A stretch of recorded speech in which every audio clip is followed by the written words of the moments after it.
On raconte souvent l'histoire de Victor Hugo comme celle d'un immense écrivain, mais très peu de gens savent que derrière ce nom presque mythique se cache une vie faite de passions interdites, de tragédies familiales, d'exil politique et de combats si violents qu'ils ont failli le briser. Ce que vous allez découvrir n'est pas seulement l'histoire d'un auteur de génie. C'est l'histoire d'un homme qui a traversé les tempêtes de son siècle, et qui a transformé chacune de ses blessures en une œuvre capable de bouleverser le monde entier. Et la question qui plane dès le début est simple, comment un enfant fragile, né dans une époque instable, a-t-il pu devenir l'une des voix les plus puissantes de l'histoire de la littérature?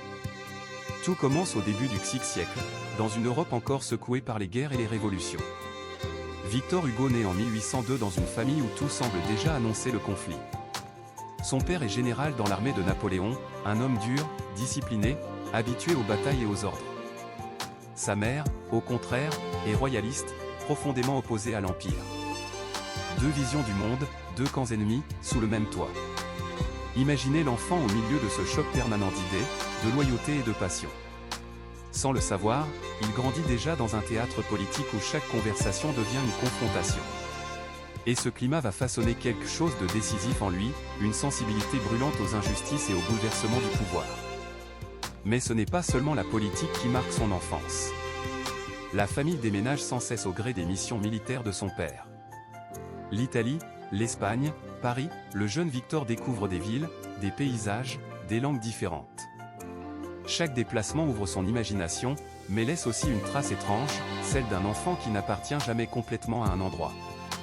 Peut-être est-ce là que naît son regard unique sur le monde, cette capacité à observer les sociétés comme un étranger curieux. Pourtant, malgré cette vie mouvementée, une chose devient très vite évidente. Victor écrit. Il écrit sans cesse. Des poèmes, des vers, des phrases qui semblent surgir de lui comme une nécessité. À 14 ans, il annonce déjà avec une audace incroyable « Je serai Chateaubriand ou rien ». Une déclaration presque arrogante, mais qui cache une ambition gigantesque. Et cette ambition va très vite attirer l'attention. À seulement 20 ans, Victor Hugo devient l'un des jeunes écrivains les plus prometteurs de France. Le roi lui-même remarque ses poèmes et lui accorde une pension. Tout semble s'ouvrir devant lui. La gloire littéraire approche. Pourtant, derrière ce succès précoce, quelque chose se prépare déjà, une tension invisible, un désir de renverser les règles établies. Car à cette époque, la littérature française est dominée par des traditions rigides. Les règles sont strictes. Les styles doivent rester dans des cadres précis. Mais Hugo, lui, n'aime pas les cages. Il veut une littérature vivante, libre, explosive. Et bientôt, cette volonté va provoquer une bataille culturelle dont personne n'imagine encore l'ampleur. Nous sommes en 1830.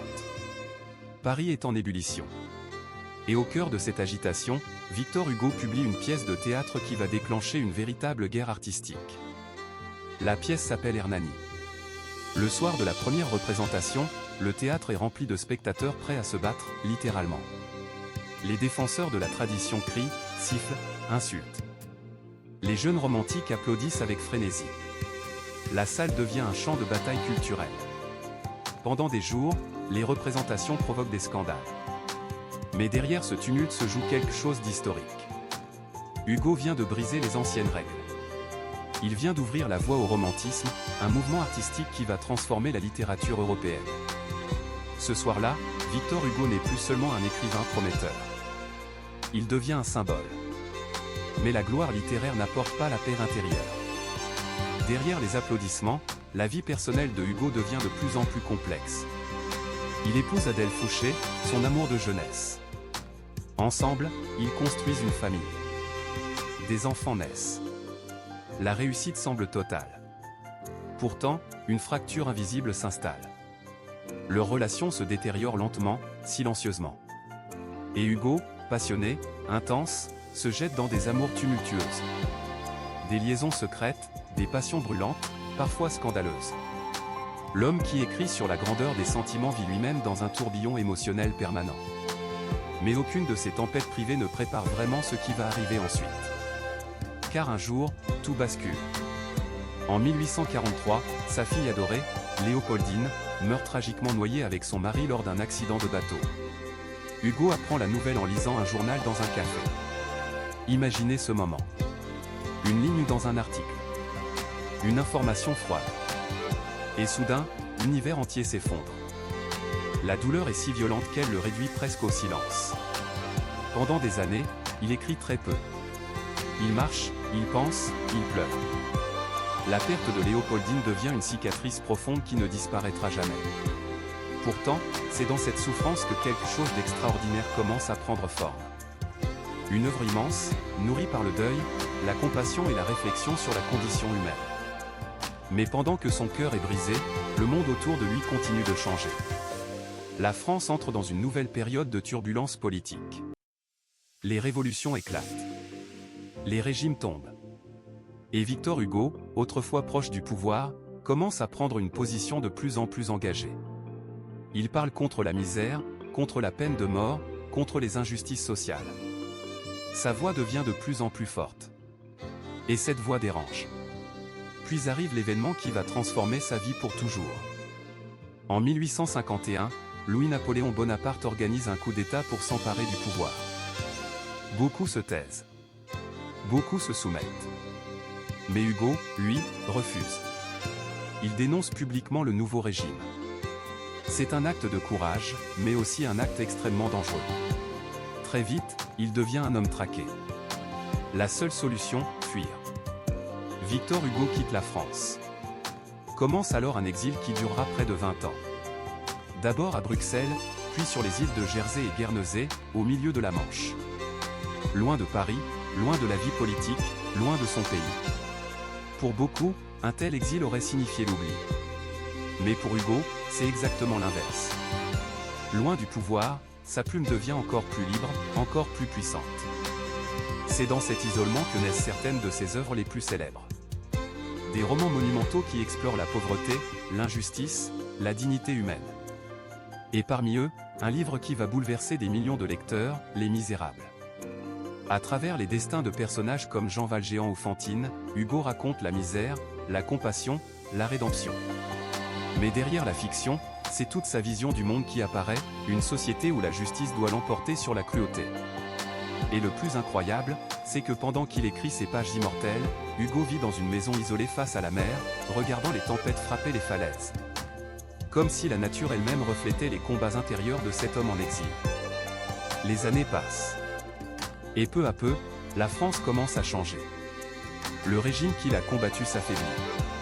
Et finalement, après presque 2 décennies d'éloignement, Victor Hugo peut rentrer chez lui. Son retour à Paris est triomphal. Les foules l'acclament. Les gens se pressent pour voir celui qui est devenu bien plus qu'un écrivain, une conscience morale. Il continue d'écrire, de parler, de défendre les opprimés. Et plus le temps passe, plus sa stature devient immense. À la fin de sa vie, Hugo est presque une légende vivante. Mais même à ce moment de gloire, une question reste suspendue, que reste-t-il réellement derrière ce monument littéraire?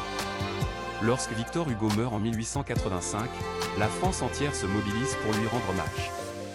Son corps est exposé sous l'Arc de Triomphe. Des millions de personnes viennent lui dire adieu. Le cortège funéraire traverse Paris dans un silence impressionnant. Ce jour-là, ce n'est pas seulement un écrivain que l'on enterre. C'est une voix qui a traversé les guerres, les révolutions, les exils et les tragédies personnelles pour défendre une idée simple mais puissante, la dignité humaine. Et peut-être que c'est là le véritable mystère de Victor Hugo. Derrière le poète, le romancier, l'homme politique, il y avait surtout un regard. Un regard capable de voir la souffrance des oubliés, la beauté des rêves impossibles et la force des êtres brisés qui refusent de se relever. C'est pour cela que ces mots continuent de résonner aujourd'hui. Parce qu'ils ne parlent pas seulement d'un siècle révolu. Ils parlent de nous. Et si l'histoire de Victor Hugo nous fascine encore, ce n'est peut-être pas seulement parce qu'il était un génie.